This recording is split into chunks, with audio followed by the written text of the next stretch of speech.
Shalom. Saya bersyukur ini adalah kesempatan yang luar biasa dari Tuhan Yesus untuk khotbah dalam ibadah raya 1, 2 dan ini yang ketiga dari keluarga besar Gereja Bethel Indonesia, Jemaat Woodward Palu. Haleluya. Saya sudah khotbah ibadah 1 dan 2 dan bagi jemaat yang mungkin mau lihat silakan lihat di channel gereja. Karena saya mengkhotbahkan materi yang berbeda-beda. Dan pada saat ini kekasih Allah, saya mengajak kita membuka Injil Lukas pasalnya yang kelima. Kita akan baca ayatnya bergantian dari ayat 27 sampai ayat 32. Lukas 5, 27 sampai 32. Saya lebih dahulu, jemaat mengikuti dari belakang. Kita ketemu di ayat 32, baca sama-sama di ayat 32. Saya duluan. Kemudian ketika Yesus pergi keluar, ia melihat seorang pemungut cukai yang bernama Lewi sedang duduk di rumah cukai. Yesus berkata kepadanya, ikutlah aku. Bapak Ibu jemaat 28.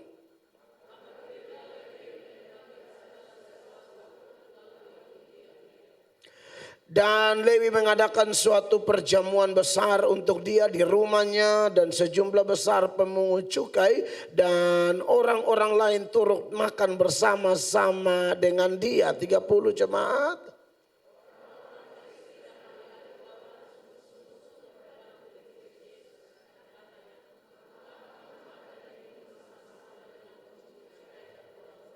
Lalu jawab Yesus kepada mereka katanya, bukan orang sehat yang memerlukan tabib, tetapi orang sakit. 2, 3. Sebab aku datang bukan untuk memanggil orang benar, tetapi orang berdosa supaya mereka bertobat. Tepuk tangan untuk firman Tuhan Yesus. Bapak Ibu jemaat yang diberkati oleh Tuhan Yesus, kita ada di minggu-minggu Advent dan ini adalah Advent pertama. Dalam kalender gereja sedunia ada 4 minggu Advent, itu 4 minggu, 4 hari minggu sebelum hari Natal ya. Jadi kalau kita kaitkan dengan kalender gereja tahun ini, maka 4 hari minggu itu adalah hari ini, tanggal 3, lalu tanggal 10, tanggal 17 dan tanggal 24 Desember itu hari minggu semua. Nah 25-nya baru Kristen seluruh dunia serentak merayakan hari kelahiran Tuhan Yesus Kristus. Advent itu dari kata Latin adventus yang artinya kedatangan atau datang. Kedatangan siapa? Kedatangan Yesus Kristus. Nah karena adventus itu berbicara kedatangan, maka saya mengkhotbahkan nats-nats seputaran tujuan kedatangan Tuhan. Di ibadah 1 saya sudah bicara tentang Yesus datang untuk menjadi teladan yang sempurna bagi kita. Ibadah 2 saya bicara tentang Yesus datang untuk membawa pertentangan. Dan ibadah ketiga saat ini adalah Yesus datang untuk mencari orang berdosa. Seturut ayat 32 dari pembacaan kita Lukas 5 tadi dikatakan dengan jelas di sana, aku datang bukan untuk memanggil orang benar tetapi orang berdosa. Jadi misi Yesus datang ke dunia adalah untuk mencari dan menyelamatkan orang berdosa. Adapun manusia sudah terkontaminasi dengan dosa adalah begitu jelas dalam kitab suci. Dalam Natal umum kita, saya sudah menyampaikan bahwa Adam dan Hawa dalam pandangan Allah adalah wakil kita. Maka keberhasilan mereka adalah keberhasilan kita semua. Tapi kalau mereka gagal, mereka jatuh, mereka dosa, maka kegagalan, kejatuhan dan dosa mereka itu diperhitungkan kepada semua kita. Pohon mangga yang ditanam 100 tahun lalu yang masih ada sampai hari ini, semua tunas yang keluar dari pohon itu namanya tunas mangga. Maka semua orang yang adalah keturunan Adam dan Hawa tidak bisa tidak, kita semua adalah orang berdosa. Dan karena kita orang berdosa, maka dalam skenario kekekalan Allah, dalam providensia Allah, Allah sudah merancangkan bahwa anaknya, yaitu firman-Nya, yang adalah Allah sendiri, harus menjelma menjadi manusia untuk datang bawa missio Dei atau misi Allah. Misi penyelamatan. Makanya Yohanes 3 ayat 16 kan bunyinya jelas ya. Karena begitu besar kasih Allah akan dunia ini, sehingga ia telah mengaruniakan anaknya yang tunggal, supaya setiap orang yang percaya kepadanya tidak binasa, melainkan beroleh hidup kekal. Kalau tidak percaya binasa, tapi kalau percaya tidak jadi binasa dan berubah menjadi hidup yang kekal. Nah, Bapak Ibu yang diberkati oleh Tuhan Yesus Kristus, dosa ini sangat berbahaya ya saudara-saudara. Kalau sampai dalam level tertentu orang sudah diikat, dijajah oleh dosa, maka yang ada adalah orang hanya bisa membenci Tuhan, orang menolak Tuhan dan lain sebagainya. Maka dari itu, saudara yang diberkati oleh Tuhan Yesus, saya ingatkan lagi bahwa dosa itu artinya meleset dari sasaran. Dosa itu artinya kepasifan terhadap kehendak Allah dan keaktifan terhadap apa yang tidak dikehendaki Allah. Yang Allah kehendaki apa? Datang gereja. Tapi ada orang yang karena dijajah dosa, dia tidak mau gereja. Dia tidak mau bersekutu. Di Manado itu ada istilah burung tahun. Orang Manado bilang burung tahun. Burung tahun itu setiap tahun baru dia muncul di gereja. Kapal selam Rusia itu katanya canggih sekali. Dia menyelam bisa 1 bulan baru dia keluar. Amerika punya 3 bulan.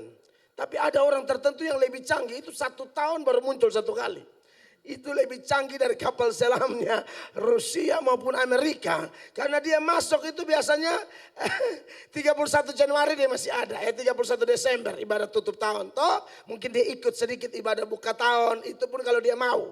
Kalau tidak dari awal tahun itu dia sudah tidak ada lagi. Sampai nanti 24 Desember. Haleluya. Baru dia keluar. Makanya orang kalau diperbudak, dijajah oleh dosa, dia akan pasif terhadap kehendak Allah. Ya, melangkahkan kaki ke gereja, melangkahkan kaki ke pelayanan, melangkahkan kaki untuk menjadi saksi Kristus. Itu rasa-rasanya berat luar biasa. Tapi kalau melangkahkan kaki kepada pesta misalnya, melangkahkan kaki kepada piknik misalnya, melangkahkan kaki ketemu pacar, sekalipun pacarnya di Poso. 4 jam perjalanan bagi dia, bolak-balik 8 jam kurang lebih, tidak berat. Demi apa? Cewek di Poso atau cowok di Poso. Tapi hanya melangkah ke gereja itu berat. Luar biasa. Itulah dosa. Dosa membuat orang pasif terhadap kehendak Allah. Tapi yang bukan kehendak Allah atau hal-hal yang tidak ada hubungan dengan kekekalan, kok aktif sekali dia. Ini mulut mau puji Tuhan berat. Menyanyi mau angkat tangan berat. Tapi kalau dia nonton sepak bola, kalau dia tim kebanggaan kasih gol, dia bisa melompat. Misalnya dia fans Ronaldo atau Messi lah ya. Messi kasih gol, dia bisa lompat, dia bisa lari keliling itu kelurahan. Sampai pindah ke kelurahan yang lain. Oh dia lari saking senangnya. Padahal Ronaldo tidak mati disalib untuk dia. Yesus tidak mati disalib. Yesus, Messi maksud saya. Messi tidak mati disalib untuk dia. Tapi lihat dia semangat. Lihat dia antusias. Dia punya ekspresi total. Kenapa? Karena gol. Harusnya anak Tuhan yang tahu 2000-an tahun yang lalu Tuhanmu sudah datang dan dia menyelesaikan misi Allah. Di Golgota dia berkata tetelestai, sudah selesai. Harusnya kita lebih antusias. Kita lebih bergairah. Kita lebih semangat. Makanya saya bersyukur dengan tim pujian penyembahan di gereja karismatik. Harus begitu memang. Saya ini dulu anak dance di jalanan. Oh suka saya Michael Jackson. Benar, dulu Jackson banget. Tapi gini maksud saya. Ini oh iya, saya ini anak pesta, anak dance banget. Mau hip hop, mau tes. Coba drum. Ya, dum, das, dum. Ya, one, two, three. Bila zaman ini lalu pada hari kiamat, gereja Tuhan harus siap-siap diangkat. Jangan hanya sibuk cari harta dan pangkat, sibuk cari Tuhan biar imanmu meningkat. Oh, buang jauh-jauh segala khawatir yang mengikat, sebab Tuhan Yesus sumber segala berkat. Kita harus sehati, sepikir dan sepakat, sehingga ada tantangan pun kita tetap kuat. Langit dan bumi ini pasti akan berlalu, tetapi firman Allah tak akan pernah berlalu. Doa dan baca firman harus bertalu-talu, dan kalau bersaksi, oh jangan malu-malu. Maksud saya ialah semua talenta kita. Amin. Kalau orang sudah dibebaskan tuh beda. Dulu saya rap untuk sesuatu yang tidak jelas, mabok, dance untuk sesuatu. Tapi kalau anak Tuhan sudah diubahkan Tuhan, seluruhnya dia beri untuk Tuhan. Itu maksud saya. Ini spontan loh, kita nggak kasih tahu ya. Nah, kekasih Tuhan artinya apa? Bahwa Yesus datang untuk melakukan yang terbaik. Tapi kalau seseorang diperbudak dosa, ini bahaya sekali. Nah, dari pembacaan kita Lukas pasal 5 ya, 27 sampai 28, saya temukan dua kelompok orang berdosa di situ. Ya. Ada Matius dan teman-temannya, tapi ada Farisi dan ahli-ahli Taurat yang ketika Yesus datang makan bareng nimbrung sama ini orang-orang berdosa, mereka protes, mereka marah, mereka bersungut-sungut. Loh, kenapa guru kalian itu? Katanya nabi, orang kudus. Rabi. Kenapa kok ngobrol sama itu pelacur, pemungut cukai, orang berdosa?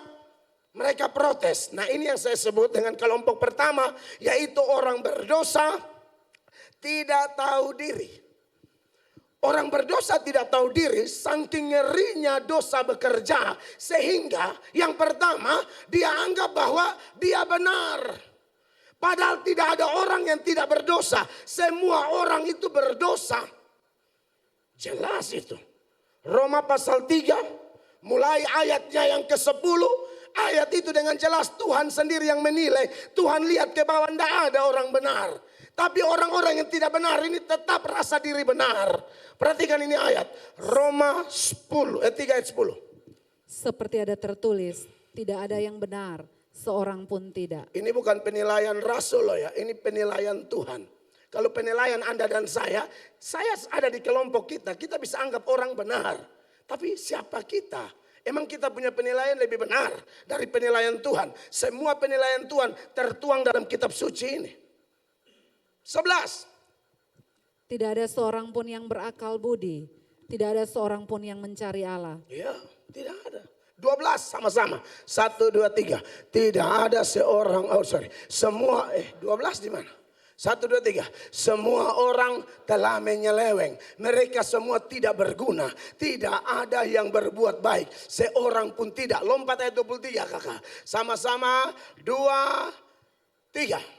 Karena semua orang telah berbuat dosa dan telah kehilangan kemuliaan Allah. Jadi tidak ada. Tapi ada kelompok tertentu seperti mereka. Tidak ada orang tidak berdosa.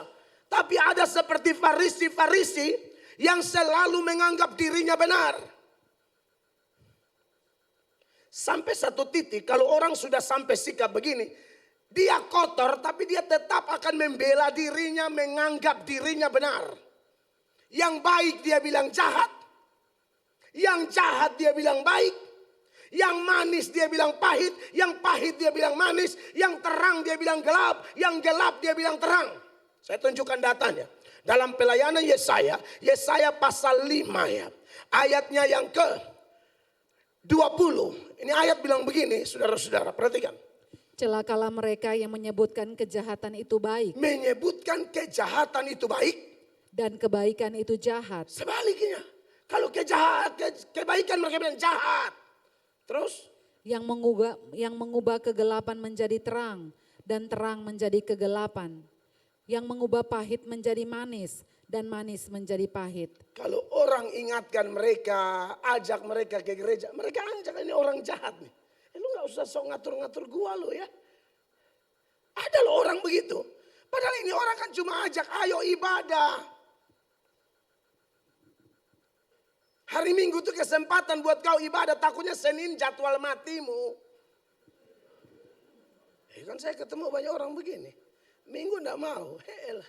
Pas mau Senin pagi langsung innalillahi wa inna ilaihi rajiun. Koit. Benar ini. Jadi saudara lihat di sini bahwa ada orang yang kalau orang jahat dianggap baik. Yang ajak mabok itu baik banget tuh. Yang bisa temanin dia stres bareng, pakai ganja, lalu tiup asap ke langit bikin awan baru. Itu dia anggap kawan. Baik ini orang. Tapi kalau kita yang WhatsApp dia ayat, SS, bro, Eka, bung, tolong ya jangan lupa ada ibadah ini. Itu dianggap sok suci loh. Anda lihat, padahal bukan, orang ini dipakai Allah mengetuk pintu hatimu, tapi kau tidak buka. Kekasih-kekasih Tuhan, maka diberkatilah semua orang yang tidak menyerah menjadi garam dan terang dunia. Garam dan terang sifatnya cuma satu, mempengaruhi bukan dipengaruhi. Dan celakalah Anda kalau Anda menolak pengaruh kudus yang diberikan oleh alat-alat Tuhan itu. Tapi diberkatilah Anda yang meresponinya dengan baik. Karena menurut data yang kita belajar, ada orang-orang tuh yang sombongnya minta ampun. Ya. Bahkan setelah ayat 20 dari Yesaya 5 tadi, di ayat 21 sudah dosa begitu, tapi rasa diri pintar. Coba lihat ini 21-nya. Celakalah mereka yang memandang dirinya bijaksana, yang menganggap dirinya pintar. Anda bisa bayangkan. Sudah dosa begini, tapi rasa diri pintar sekali. Saya di ibadah berapa? 1 atau 2 tadi saya kasih contoh. Ada tuh kalau saya datang khotbah mereka sudah tidak suka lihat saya. Kan saya suka ingatkan tegur kalau pejabat. Saya bilang jangan ada simpan-simpan perempuan ya.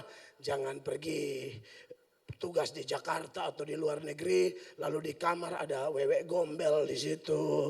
Saya suka ingatin mereka dan memang saya ngotot bicara itu dan saya tidak pernah peduli perasaan mereka karena saya tahu ikan itu busuk dari kepala duluan. Kalau pejabatnya busuk mau pimpin apa? Belajar dari Israel, rakyat itu ancur-ancur karena rajanya raja busuk semua. Nah saya ini kan ngomong demi kepentingan dia dan kepentingan banyak orang dan memang saya hamba Yesus.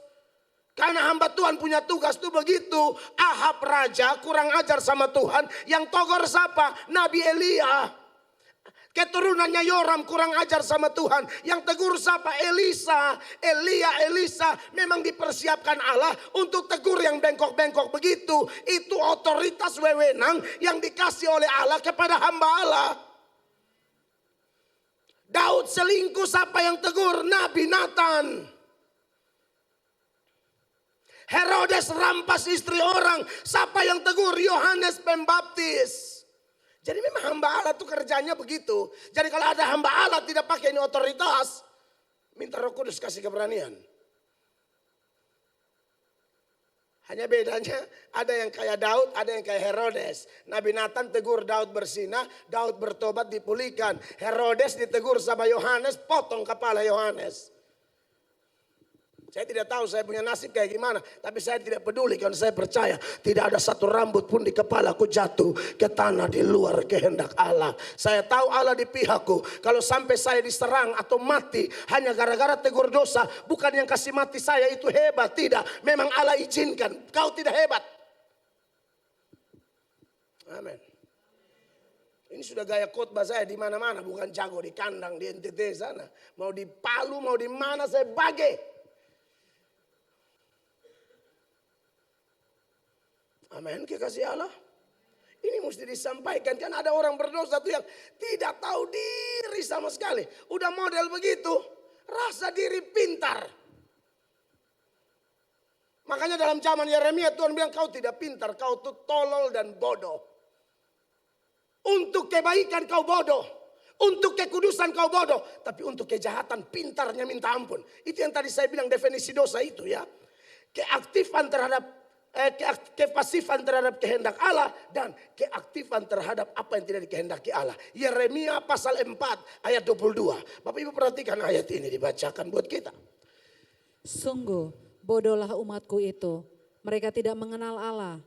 Mereka tidak mengenal aku. Mereka adalah anak-anak tolol Ya, dan tidak Yeremia mempunyai 4 ayat pengertian. 22 tunggu kasih tunjuk, mungkin jemaat juga mau lihat. Yeremia 4 ayat 22, pemain biasa lincah ya. Oke, silakan ulang. Sungguh bodohlah umatku itu. Yang bodoh di sini bukan orang kafir, umat tapi bodoh. Sorry, baca ini ayat. Sungguh bodohlah, bukan kafir itu, umatku. Beragama tapi bodoh, kata Tuhan loh. Terus. Mereka tidak mengenal aku. Ya. Mereka adalah anak-anak tolol Anak tolol kata Tuhan. dan tidak mempunyai pengertian. Iya. Mereka pintar untuk berbuat jahat. Kalau buat jahat pintar dia. Kalau curi ayam dia tahu caranya bagaimana. Supaya dalam satu malam bisa dapat 5 ekor. Dia tahu. Ya, bagaimana caranya WhatsApp istri orang sampai istri orang tidak bisa tidur. Sampai tunggu suaminya tidur baru dia balas. Dia paling pintar. Ya, terus. Tetapi untuk berbuat baik mereka tidak tahu. Anda lihat itu dosa. Untuk dosa pintarnya minta ampun. Untuk yang melawan firman selalu ada ide. Untuk yang melawan kehendak Allah idenya banyak sekali. Tapi kalau mau bikin Natal tidak ada ide dia bilang, bagaimana ini kita tahun ini apa lagi? Loh anak Tuhan kok tidak kreatif bagaimana? Anak Tuhan kreatif dong, kita harus lebih kreatif dari anak-anak setan. Amin. Jadi Bapak Ibu terkasih, ini kebenaran harus dipegang baik-baik ya. Makanya Tuhan Yesus kemudian menegur orang-orang ini berdosa tapi sombong luar biasa. Di depan orang-orang sombong itu Yesus angkat sebuah perumpamaan untuk menyindir. Khotbah itu boleh sindir sepanjang sindiran itu memang fakta dan sindiran itu demi kebaikan. Boleh. Boleh nyindir. Kisah Lukas pasal 18 ayat 9, mulai ayat 9. Saudara lihat sindiran Yesus kepada orang-orang berdosa yang tidak tahu diri ini. Yang sombongnya minta ampun. Yesus bilang apa? Dan kepada beberapa orang yang menganggap dirinya benar dan memandang rendah semua orang lain, Yesus mengatakan perumpamaan ini. Menganggap dirinya benar dan memandang rendah semua orang lain ya. Kepada mereka ini Yesus angkat ini perumpamaan. Perhatikan ayat 10. Ada 2 orang pergi ke bait Allah untuk berdoa. Kayak di gereja begini misalnya. Terus? Yang seorang adalah Farisi dan yang lain pemungut cukai. Orang Farisi itu berdiri dan berdoa dalam hatinya begini. Apa doanya? Ya Allah, aku mengucap syukur kepadamu karena aku tidak sama seperti semua orang lain. Bukan perampok, bukan orang lalim, bukan pesina, dan bukan juga seperti pemungut cukai ini. Wih, hebat sekali. Aku berpuasa. Sibuk menonjolkan diri dan asik menjelekan orang di hadapan Allah. Aku tidak seperti pemungut cukai. Inilah orang-orang berdosa yang tidak tahu diri. Ya. Tapi bagaimana dengan pemungut cukai yang tahu diri itu? Saudara lihat selanjutnya. Tetapi pemungut cukai itu berdiri jauh-jauh, bahkan ia tidak berani menengadah ke langit, melainkan ia memukul diri dan berkata, Ya Allah, kasihani aku orang berdosa Lalu ini. Yesus benarkan yang mana? 14, baca sama-sama. 1, 2, 3. Aku berkata kepadamu, orang ini pemungut cukai itu pulang ke rumahnya sebagai orang yang dibenarkan Allah. Dan orang lain itu tidak, Farisi itu tidak. Sebab barang siapa meninggikan diri ia akan direndahkan. Dan barang siapa merendahkan diri ia akan ditinggikan. Saudara lihat ini orang. Dalam doanya tidak ada minta ampun dosa karena dia rasa diri benar. Saudara, memang ada orang pro kontra. Katanya minta ampun dosa 1 kali saja. Salah dong. Belajar doa Bapa kami. Minta roti itu our daily bread. Itu minta roti harian kita. Bisa minta roti tiap hari. Artinya kalau kebutuhan jasmani boleh minta tiap hari. Kebutuhan rohani berupa pengampunan boleh minta tiap hari. Ingat, kita waktu percaya Yesus. Kita percaya Yesus, Alkitab berkata nama kita terdaftar di sorga. Tapi dalam perjalanan hidup kita ini, kita manusia biasa yang bisa jatuh bangun. Kalau dosa kelihatan mungkin tidak terlihat. Tapi kalau di hati dan di pikiran, bagaimana mau bisa sembunyi? Tuhan lihat sampai kedalaman hati. Alkitab berkata melihat perempuan dan menginginkan. Engkau sudah bersinah dengan dia dalam hati. Engkau tidak tusuk orang sampai mati atau racunin dia sampai mati. Tetapi engkau benci dia. Engkau iri kepada dia. Engkau pembunuh. 1 Yohanes 3 ayat 15.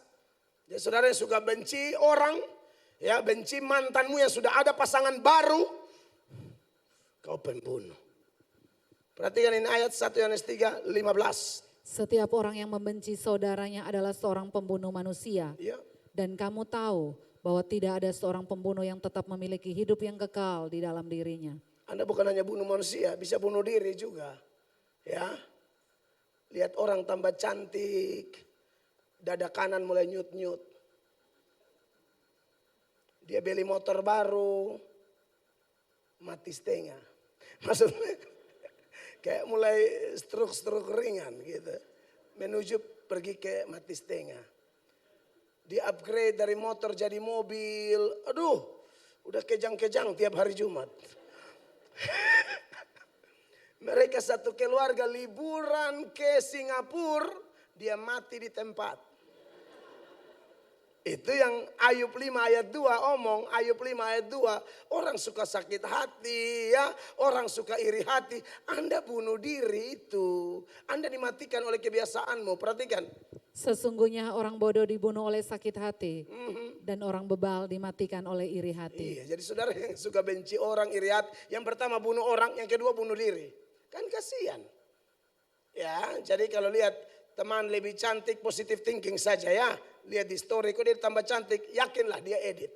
Ya, maksudnya tak usah terlalu stres. Kau juga kalau edit baik-baik, bagus juga ya. Kau edit ulang tuh. Dia edit ya, ketemu aslinya kita jantungan. Tapi kalau lihat edit, wow. Nah, saudara yang diberkati oleh Tuhan Yesus, jadi memang kondisi ini mengerikan sekali bahwa orang berdosa yang tidak tahu diri ini akan betul-betul hancur kalau dia tidak datang kepada Kristus. Dan faktanya banyak orang berdosa tidak tahu diri. Saudara lihat di salib Yesus itu ada dua penjahat. Yang satu tahu diri, yang satu tidak tahu diri. Makanya yang tahu diri itu selamat.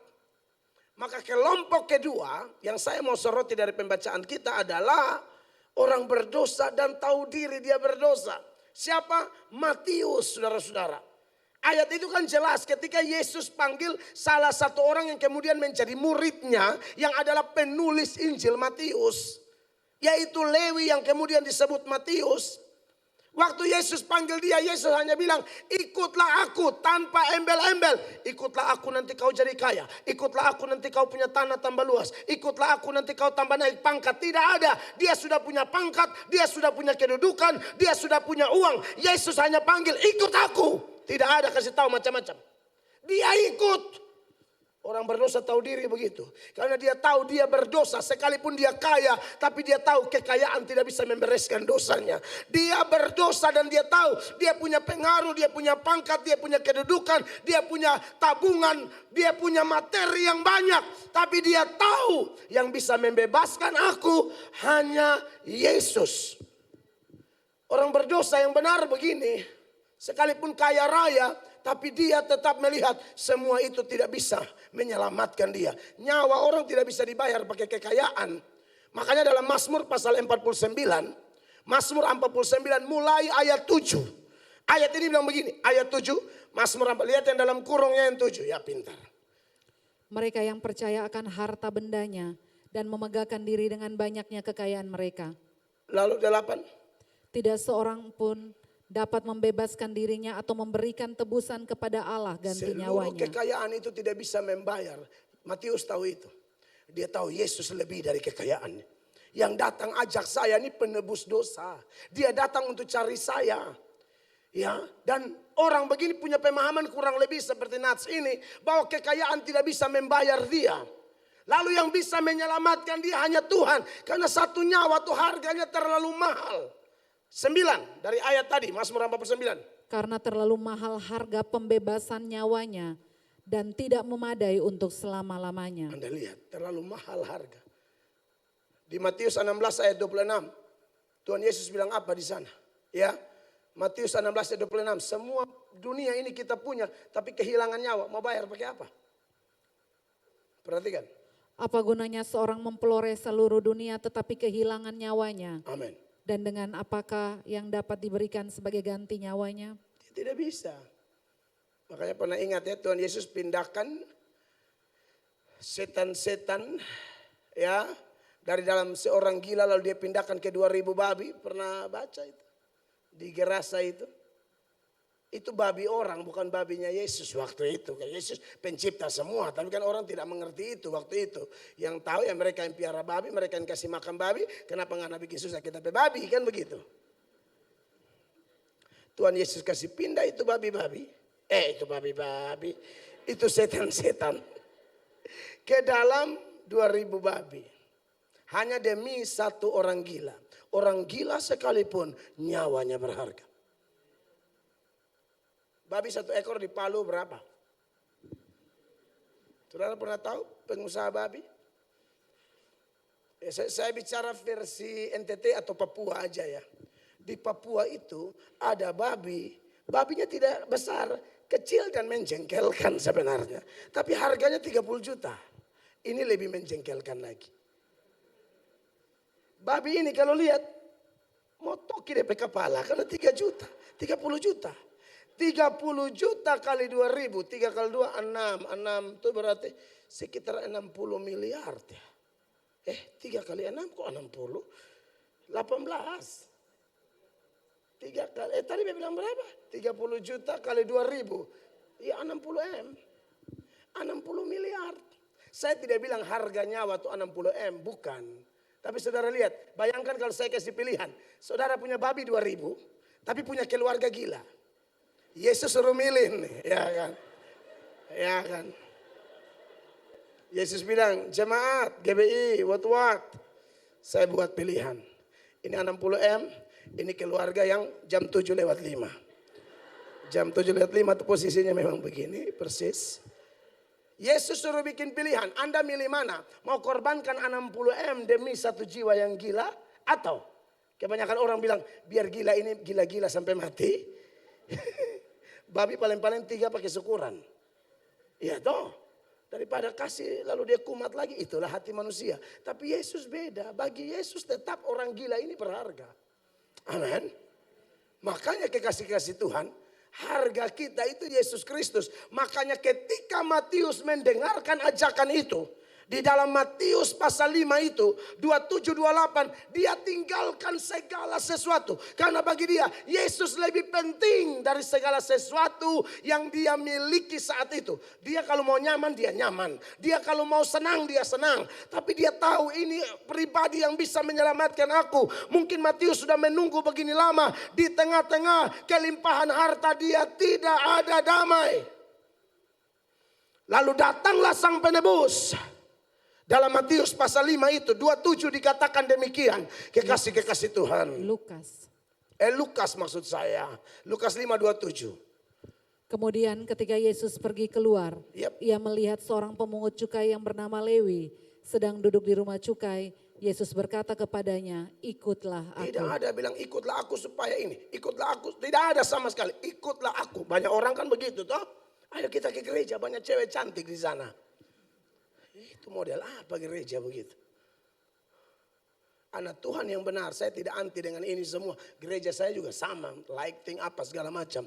Tapi kalau kita yang betul-betul tahu diri, ini semuanya aksesoris. Kebutuhan utama kita adalah Yesus. Yang berjanji, 2-3 orang berkumpul kayak begini, dia ada di tengah-tengah kita. Dialah kebutuhan utama kita. 28, Matius tinggalkan semuanya. Di dalam Lukas 5 tadi. Maka berdirilah Lewi dan meninggalkan segala sesuatu lalu mengikut dia. Amin. Ini orang berdosa tahu diri. Mau kau saudara tinggalkan segala sesuatu yang merugikan atau merusak hubunganmu dengan Tuhan Allah. Hubunganmu dengan sesama. Hubunganmu dengan orang tua. hubunganmu dengan Tuhan. Selama ini hal-hal itu merusak. Putuskan itu semua. Datang ikut Yesus. Dan engkau akan lihat engkau dipakai Tuhan luar biasa. Amin. Dan tanda orang berdosa yang tahu diri, kalau dia sudah diselamatkan, dia tidak akan menikmati keselamatan itu sendiri.